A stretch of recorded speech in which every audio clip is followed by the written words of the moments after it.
పెళ్లి కాని వాళ్ళు, వివాహం సమస్య ఉన్నవాళ్ళు పీఠానికి వస్తే తప్పకుండా మీకు వివాహ సమస్యకు పరిష్కారం. ఎన్నో సంబంధాలు చూస్తున్నాము, ఏదో కారణం చేత చెడిపోతుంది. తిరుగుతున్నాం, ఏడ పిల్లలు దొరకట్లేదు. అమ్మాయిలకు కూడా చాలా మంది వస్తుంటారు, చూస్తుంటారు, కానీ ఏదో ఒక కారణం చేత విఘటిస్తుంది. వివాహ సమస్య ఉన్న వాళ్లకు 5 వారాలు సర్ప పూజ చేసుకోవాలి. ఇది కేవలం శుక్రవారం అనేదే ప్రధానం. వీలు కాకపోతే మంగళవారం లేదా ఎప్పుడైనా ఒక 5 సార్లు చేసుకోవాలి.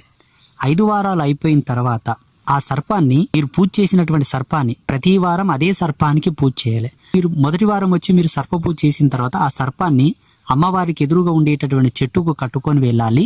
గుర్తు పెట్టుకోవాలి, మీ సర్పానికి మీరే బాధ్యులు.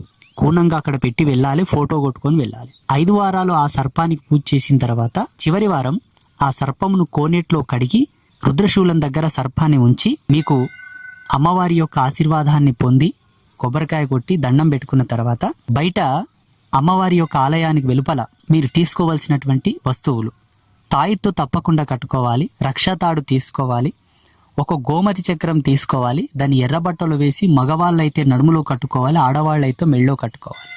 ఇలా ధరించడం ద్వారా తప్పకుండా మీకు వివాహ సమస్యకు పరిష్కారం అమ్మవారు పంపిస్తుంది. శీఘ్రమేవ కళ్యాణ ప్రాప్తిరస్తు, తొందరగా మీకు కళ్యాణం అవుతుంది.